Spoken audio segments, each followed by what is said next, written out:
Thank you Anitha, thank you Anarkali. വളരെ ചെറിയൊരു ഭാഗമായിട്ട് നിങ്ങൾ ട്രസ്റ്റ് ചെയ്ത് കൂടെ നിന്നതിൽ ഒരുപാട് സന്തോഷം. Thank you so much. Thank you Sanju. Actually സഞ്ജുവും പറഞ്ഞല്ലോ, കുറേ കാര്യങ്ങൾ പറഞ്ഞു. പക്ഷെ എനിക്കിവിടെ ഒരു കേട്ടുകൊണ്ടിരുന്നപ്പോൾ തോന്നിയത് നിങ്ങൾ ഈ സിനിമ ഷൂട്ട് ചെയ്യുമ്പോൾ കുറെ എൻജോയ് ചെയ്ത് ഷൂട്ട് ചെയ്തൊരു സിനിമയാണെന്ന് തോന്നുന്നു അല്ലേ? എല്ലാവരും എൻജോയ് ചെയ്തു. ക്രൂ കാസ്റ്റ് ഒക്കെ എവിടെയാണ്? You had a lot of fun. ആ ഒരു എനർജി എനിക്കിവിടെ ഫീൽ ചെയ്യാം. ഒരു ക്ലോസ്നെസ് നിങ്ങൾ നമ്മൾ കുറെ ലോച്ചൊക്കെ ചെയ്യുന്നതാണ്. അപ്പൊ ഒരു അടുപ്പം നിങ്ങൾ എല്ലാവരും തമ്മിലുണ്ട്, ഒരു ജെന്യൂനിറ്റി ഉണ്ട്. എല്ലാവർക്കും ഈ സിനിമ നന്നായി നടക്കണം, നന്നായി തുടങ്ങിയ സിനിമയാണെങ്കിലും ബിസിനസിനെ കുറിച്ച്, സിനിമയുടെ ബിസിനസിനെ കുറിച്ച് വലിയ അറിയില്ലെങ്കിലും ആ ഒരു ആഗ്രഹം ഈ റൂമിൽ എല്ലാവർക്കും ഉണ്ട് എന്നത് ഫീൽ ചെയ്യുന്നുണ്ട്. അതൊരു പക്ഷെ തന്നെ ആയിരിക്കാം മന്ദാകിനി എന്ന ചിത്രത്തിലെ വിജയം എന്ന് ഞാൻ വിശ്വസിക്കുന്നു. ഇപ്പൊ നമ്മൾ 2-3 പേരുടെ ആദ്യം തന്നെ പറഞ്ഞ പേരുകളുണ്ട്. മന്ദാകിനി എന്ന് പറഞ്ഞ ചിത്രത്തിലെ കഥ അത് ഷിജു എം ഭാസ്കറാണ്. ഷിജു അവിടെ എവിടെ ഇവിടെ ഒളിച്ചിരിക്കുകയാണോ? കഥ ഇതാണ് നമ്മുടെ കഥാനായകൻ എന്ന് വേണമെങ്കിൽ പറയുന്നത്. തുടക്കം പിന്നെ ഡയറക്റ്റ് ചെയ്യാൻ അറിയുമോ എന്ന് സംശയം ഉണ്ടാക്കിയ വിനോദ്, എവിടെ നമ്മുടെ സംവിധായകൻ ഡയറക്റ്റ് ചെയ്യാൻ അറിയാമോ വിനോദിന് എന്നുള്ള പറഞ്ഞ് തമ്മിക്കൊണ്ടു.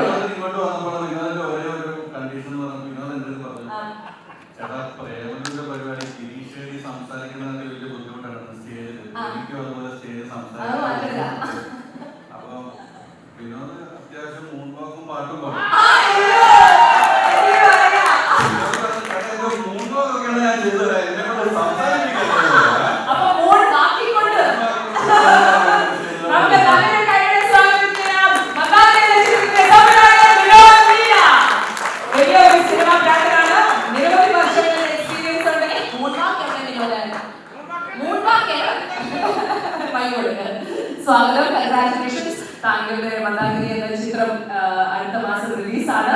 ട്രെയിലർ ലോഞ്ച് എത്തി നിൽക്കുകയാണ്. സംവിധായകൻ എന്ന നിലയ്ക്ക് എന്താണ് പറയാനുള്ളത്?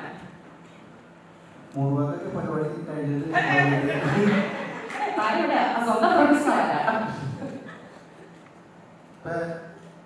ഇന്ന് എനിക്ക് എൻ്റെ ലൈഫിൽ ഏറ്റവും ഭയങ്കര സന്തോഷമുള്ള ഒരു ദിവസമാണ്.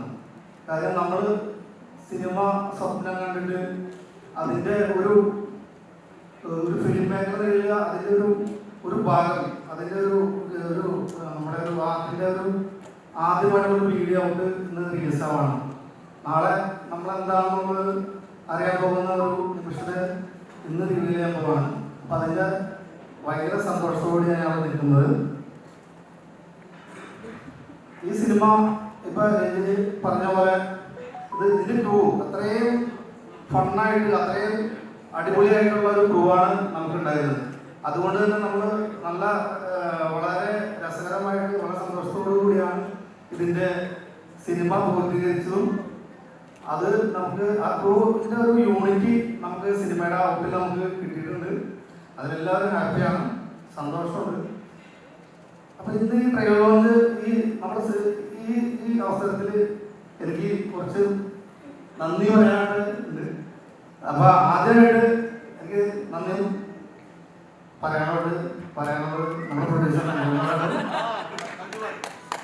സഞ്ജു ഭായി. അപ്പൊ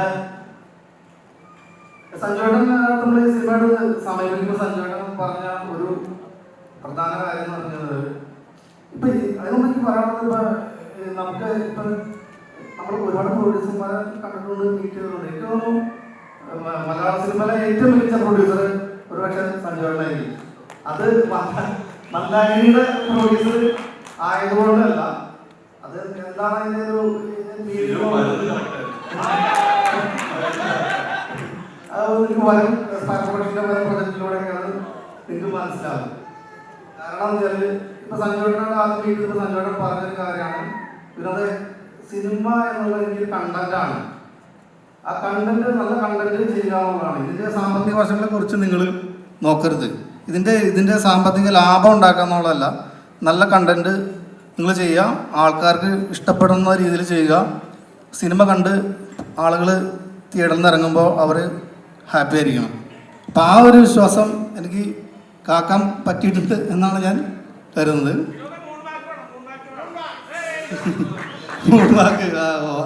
വേറെ പറയണ്ട. അപ്പം വിഷയം മാറ്റാണ്, ശ്രദ്ധ തിരിക്കുകയാണ്. പിന്നെ എനിക്ക് പറയാനുള്ളത്, ഈ സിനിമയുടെ മന്ദാകിനിയുടെ കഥ, ഈ സിനിമയുടെ മനോഹരമായ വിഷ്വൽ പകർത്തിയിട്ടുള്ള എൻ്റെ ഫോട്ടോഗ്രാഫർ DOP ഷിജു ഭാസ്കറാണ്. ഷിജുഭായി നമ്മൾ അധിക നാളത്തെ ഒരു പരിചയമില്ല. ഞങ്ങൾ വേറൊരു ഷോർട്ട് ഫിലിം കോമ്പറ്റീഷനായിട്ട് ബന്ധപ്പെട്ടുള്ള ഒരു പരിചയമാണ്. അപ്പോൾ ഈ സിനിമയുടെ ഒരു ദിവസം എന്നോട് പറഞ്ഞു, ഒരു സിനിമയുടെ ഐഡിയ ഉണ്ട്, പിന്നെ ഒന്ന് കേട്ട് നോക്കുമെന്ന് പറഞ്ഞു. അങ്ങനെയാണ് ഞാൻ മന്ദാകിനിയിലേക്ക് ഇന്നാവുന്നത്. ആ കഥ കേട്ട് ഇപ്പോൾ ഏതാണ്ട് 1.5 വർഷം ആയപ്പോഴാണ് ഇപ്പോൾ ഈ ട്രെയിലർ വന്നിരിക്കുന്നത്. അതുവരെയുള്ള ഒരു ജേണി എന്ന് പറഞ്ഞു കഴിഞ്ഞാൽ ഒരുപാട് പറയാനുണ്ടാവും. അപ്പോൾ ഇന്നത്തെ ഒരു ദിവസം തികയില്ല, അത്രയും കഥകളുണ്ട് ഞങ്ങൾക്ക് പറയാനായിട്ട്. സഞ്ജുവേട്ടൻ്റെ കയ്യിലേക്ക് ഈ മന്ദാകിനിയുടെ പ്രൊജക്റ്റ് എത്തുന്നതിന് മുമ്പുള്ള ഒരു ഭീകരമായിട്ടുള്ളൊരു സർവൈവൽ ഒരു സ്റ്റോറി തന്നെ ഉണ്ടാവും. നമുക്ക് അനുഭവം ഉണ്ടായിട്ടുള്ള, നമ്മുടെ ജേണിയിൽ ഉണ്ടായിട്ടുള്ള കഥകൾ. അപ്പോൾ അത് പിന്നീട് ഒരു അവസ്ഥയിൽ പറയാം. അപ്പോൾ ഷിജു ഭാസ്കറിനോട് ശരിക്കും പറഞ്ഞു കഴിഞ്ഞാൽ നന്ദിയിൽ തീരുന്നൊരു വാക്കല്ല അത്. അതിനപ്പുറത്തേക്കുള്ളൊരു കടപ്പാടും എനിക്ക് ഉള്ളൊരു വ്യക്തിയാണ്. പിന്നെ സൗമ്യത വർമ്മ ഈ പ്രൊജക്റ്റ് ഡിസൈനറാണ്. ഈ മന്ദാകിനിയുടെ ഈ കഥ കേട്ടിട്ട് ഇതുവരെയുള്ള നിമിഷം വരെ ഈ പ്രൊജക്റ്റിനെ അത്രയും അച്ചടക്കത്തോടു കൂടിയും പ്ലാനിങ്ങോട് കൂടിയും കൊണ്ട് പോകുന്നതിൽ പ്രധാന പങ്ക് വഹിച്ചിട്ടുള്ളതാണ് സൗമ്യത. ബസ് യാത്രയിൽ നല്ല അച്ചടക്കം ഉണ്ടായിരുന്നു. സംഭവം ബസ് യാത്രയിൽ നല്ല അച്ചടക്കം ഉണ്ടായിരുന്നു. ബസ് യാത്രയിൽ നല്ല അച്ചടക്കം ഉണ്ടായിരുന്നു. അത് ശരിയാ, അത് പ്രത്യേകം പറയേണ്ടതാണ്. മരുന്നുണ്ട് കേട്ടാ, മരുന്നുള്ളവന്. പിന്നെ ഒരുപാട് പേരോട് എനിക്ക് ഇതിൻ്റെ നന്ദിയും കടപ്പാടും പറയാനുണ്ട്. ഷിഹാബ് ഉണ്ടല്ലോ, നമ്മുടെ പ്രൊജക്ട് കൺട്രോളറാണ്. നമ്മുടെ ഈ പ്രൊജക്റ്റിൻ്റെ ആദ്യം മുതലുള്ള ഡിസ്കഷനിലൊക്കെ നമ്മളൊപ്പം ഉണ്ടായിരുന്ന ആളാണ് ഷിഹാബിക്ക്. ഇപ്പം നമ്മുടെ ഈ പ്രൊജക്റ്റ് ഓണാവുന്നവരെയുള്ള എല്ലാ പീരീഡിലും നമ്മളൊപ്പം കൂടെ നിന്ന് സപ്പോർട്ട് ചെയ്ത് ഇതുവരെ എത്തുന്നതിൽ പ്രധാന പങ്ക് വെച്ചിട്ടുള്ളതാണ്. ഇക്കോട് എൻ്റെ നന്ദി അറിയിക്കുന്നു. പിന്നെ നമ്മുടെ സിനിമയിലെ നായകനും നായികയുള്ള അൽത്താഫും അനാർക്കലിയും ഉണ്ട്. അവരോട് പ്രത്യേകം നന്ദി പറയേണ്ടതായിട്ടുണ്ട്. കാരണം വെച്ചാൽ ഈ കഥ അങ്ങനെ ഡിസ്കസ് ചെയ്യുന്ന സമയത്ത് നമുക്ക് അൽത്താഫ് നമ്മുടെ ചർച്ചയിലേക്ക് വന്നു. അൽത്താഫിൻ്റെ ഡയറക്ഷൻ പ്രൊജക്റ്റ് ഈ സമയത്ത് നടക്കുന്നുണ്ടായിരുന്നു. മറ്റേ ഫഹദിനെ ഹീറോ ആക്കിയിട്ടുള്ള ആ പ്രൊജക്റ്റ് നടക്കുന്ന സമയത്താണ് നമ്മൾ മന്ദാകിനിയായിട്ട് അൽത്താഫിൻ്റെ അടുത്ത് ചെല്ലുന്നത്. അൽത്താഫ് വർക്ക് ചെയ്യാമെന്ന് പറഞ്ഞു. പക്ഷേ ഫഹദിൻ്റെ പടത്തിൻ്റെ ഡേറ്റ് കുറേ ഇഷ്യൂ ആയി. പക്ഷേ വേണമെങ്കിൽ അൽത്താഫിന് ഇതിൽ നിന്ന് മാറാമായിരുന്നു. പക്ഷേ അൽത്താഫ് സ്വന്തം പടമുണ്ടെങ്കിലും നമ്മുടെ പ്രൊജക്റ്റിനോടുള്ള താല്പര്യം കൊണ്ട് നമ്മളോടൊപ്പം നിന്നു. അത് അദ്ദേഹത്തിനോട് എനിക്ക് പ്രത്യേകം നന്ദിയുണ്ട്. പിന്നെ അനാർക്കലി ഈ സിനിമയിലേക്ക് നമ്മൾ എല്ലാവരും ഇതിൻ്റെ ഹീറോയിനെ പറ്റി പറഞ്ഞപ്പോൾ എല്ലാവരും ഒരേപോലെ പറഞ്ഞ പേരാണ് അനാർക്കലിയുടെ പേര്. അപ്പോൾ അനാർക്കലി ഇവിടെ ഇതുവരെ ചെയ്യാത്തൊരു ക്യാരക്ടറാണ്.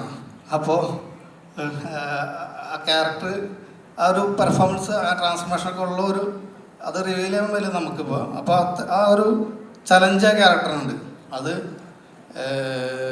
എങ്ങനെ വരുമെന്ന് എനിക്ക് ഷൂട്ടിൻ്റെ ദിവസം വരെ ഒരു കൺഫ്യൂഷൻ ഉണ്ടായിരുന്നു. വളരെ ഈസി ആയിട്ട് അനാർക്കലി അത് കൈകാര്യം ചെയ്തു. നന്ദി പറയുന്നു. പിന്നെ ഇതിൻ്റെ എല്ലാ ക്രൂ മെമ്പേഴ്സും എല്ലാവരോടും ഞാൻ ഒറ്റവാക്കിലൊന്നും പറയണം. എല്ലാ ആർട്ടിസ്റ്റുകളും ഉണ്ട്, ഒരുപാട് ആർട്ടിസ്റ്റുണ്ട്. എല്ലാവരോടും ഒറ്റവാക്കിലൊന്നും നന്ദി പറയാം. അത് കാര്യം വെച്ചാൽ പേര് വിട്ടുപോയി കഴിഞ്ഞാൽ പിന്നെ അതൊരു വിഷമമാകും എല്ലാവർക്കും. പിന്നെ എല്ലാ ക്രൂ മെമ്പേഴ്സിനും ഒറ്റവാക്കിൽ നന്ദി പറഞ്ഞു. നമ്മുടെ വിനീത് തട്ടിൽ ഇത് നമ്മുടെ ഈ സിനിമയുടെ ഒരു വലിയ ഭാഗമാണ്. വിനീത് തട്ടിൽ, കുട്ടിയക്കിൽ, അജയേട്ടൻ, ജോ baby, Jude Antony, ലാൽജോ sir, Babita, Pratheesh, അല, അശ്വതി ശ്രീകാന്ത്, പിന്നെ നമ്മുടെ സരിത കോക്കു നല്ലൊരു അതിഗംഭീരമായിട്ടുള്ള ഒരു പെർഫോമൻസ് കാഴ്ചവെച്ചിട്ടുണ്ട്. സരിത കോക്കു മാഡം എല്ലാവർക്കും ആരും വിട്ടുപോയിട്ടുണ്ടെങ്കിൽ ക്ഷമിക്കണേ. എല്ലാവർക്കും ഞാൻ നന്ദി അറിയിക്കുന്നു. നമ്മുടെ ക്രൂ മെമ്പേഴ്സിന് എല്ലാവരോടും നന്ദി പറയുന്നു. പിന്നെ ഇതിനകത്ത് പ്രത്യേകം നന്ദി പറയാനുള്ളത് എനിക്ക് അജയ് വാസുദേവനോടാണ്. കുറച്ച് മതി കുറച്ച് മതി അജയ് പറയണേ. ഏതാ കേട്ടില്ല? ആ അപ്പം അജയ് ചേട്ടനോടാണ്. അപ്പം അജയ് ചേട്ടന് ഇപ്പം ജനുവരി 5-ാം തീയതി നമ്മൾ ഷൂട്ട് തുടങ്ങിയത്. ഇപ്പോൾ ട്രെയിലർ ലോഞ്ചായി.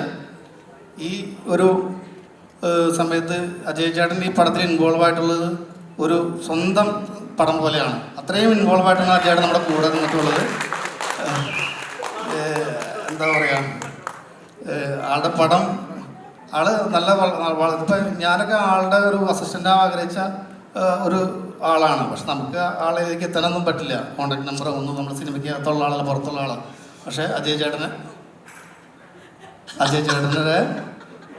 നമ്മൾ സിനിമയിൽ പടം ഓൺലൈൻ റിലീസ് ആവുമ്പോ ഈ മനുഷ്യനെയാണോ നിങ്ങൾ സംസാരിക്കില്ല എന്ന് പറഞ്ഞ് സ്റ്റേജിൽ കയറ്റിയത്? ഇതാണ് നമ്മുടെ സംവിധായകൻ. നല്ലൊരു കൈ കൊടുക്കൂ വിനോദ് ലീല. സോറി ചേട്ടാ, വേറെ വഴിയില്ലാത്തോണ്ടാണ്. എന്തായാലും മൂഡ് വാക്ക് വേണം. പെട്ടെന്ന് മൂഡ് വാക്ക് ചെയ്യണം. കൈ അടിച്ചാ മൂഡ് വാക്ക് ചെയ്യും.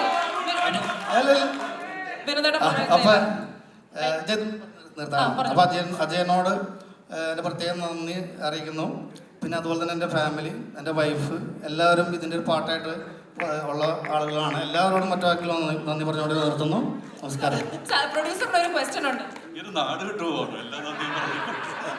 നാട് വിട്ടു പോകണമെന്ന് ഞങ്ങൾക്ക് ഈ സ്റ്റേജിലെ മോണിറ്റേഴ്സ് കേൾക്കുന്നില്ല കേട്ടോ, ഒന്നും കേൾക്കുന്നില്ല. അതുകൊണ്ട് ഞങ്ങളൊരു കറക്കിക്കുത്താണേ.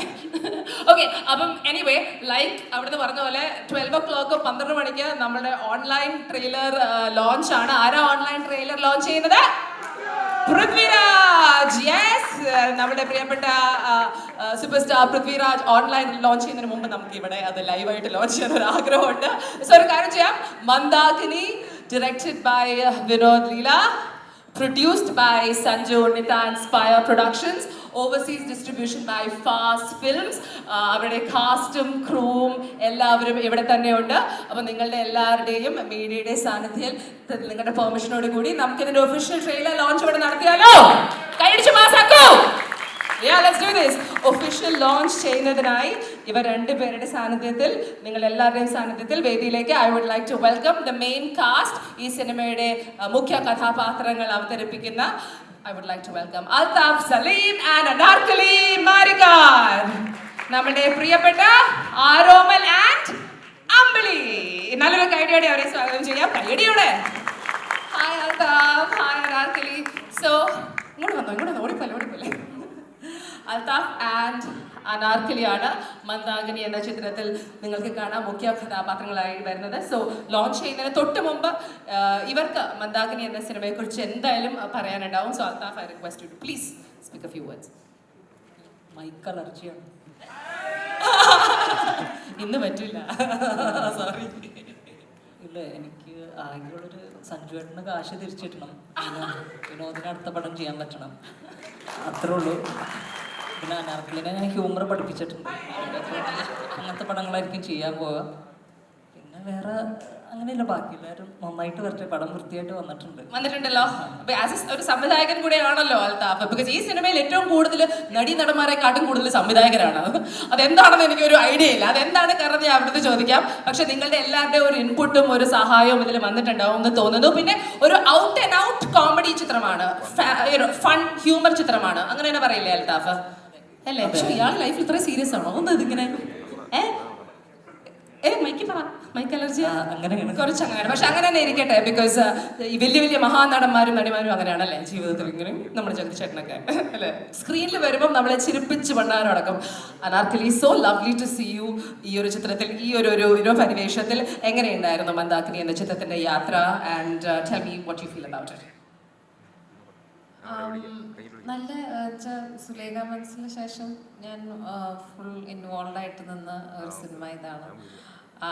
അത് എനിക്ക് ഇവരോടുള്ള ഒരു ബന്ധം കൊണ്ട് തന്നെ എനിക്ക് ഭയങ്കര സ്നേഹമാണ് ഇവരോടൊക്കെ. കാര്യം എന്നെ ഭയങ്കര നന്നായിട്ടാണ് ട്രീറ്റ് ചെയ്തതും കൺസിഡർ ചെയ്തതും ഒക്കെ. പിന്നെ സിനിമ പറഞ്ഞാലും ഷീചേട്ടൻ ആദ്യമായി കഥ പറയാൻ വരുമ്പോൾ തന്നെ എനിക്ക് ഐ വാസ് കൺവിൻസ്ഡ്. എനിക്ക് ഭയങ്കര ഇഷ്ടപ്പെട്ട ഒരു കഥ കൂടിയാണ്. പിന്നെ ഹ്യൂമർ അധികം അങ്ങനെ ചെയ്തിട്ടില്ല. സോ ഞാൻ വിചാരിച്ചു എങ്ങനെ ഉണ്ടായിരുന്നു ഹ്യൂമർ അൽത്താഫ് പഠിപ്പിച്ച ശേഷം വർക്ക്ഔട്ട് ചെയ്യാൻ? എങ്ങനെയാണ് ഹ്യൂമർ ചിത്രം പൊതുവെ ചെയ്യാൻ അത്ര ഈസി അല്ല എന്നിങ്ങനെ പണ്ട് കുറെ കാലമായിട്ട് കേൾക്കണു. ബട്ട് എങ്ങനെ പുൾ ഓഫ് ചെയ്തു? How was it? അല്ല, അത് എൻ്റെ പെർഫോമൻസ് കൊണ്ടാണെന്ന് അതില്ല, കഥയുടെ ഒരു പോക്കിൽ ഹ്യൂമർ ഉണ്ടായിരുന്നു. അത് ഇപ്പൊ ഞാൻ ഇപ്പം വലിയ അഹങ്കാരം പറഞ്ഞാൽ ശരിയാവില്ലല്ലോ. ഇപ്പൊ പൊതുവെ സിനിമയ്ക്ക് മുമ്പ് കുറച്ച് അഹങ്കാരം വേണമെന്നാണ് അല്ലേ? ഇല്ല, എനിക്ക് പേടിയാ. ശരിയാ, നമുക്ക് അൽത്താഫ് ബാലൻസ് ചെയ്തോളും മിണ്ടാതെ.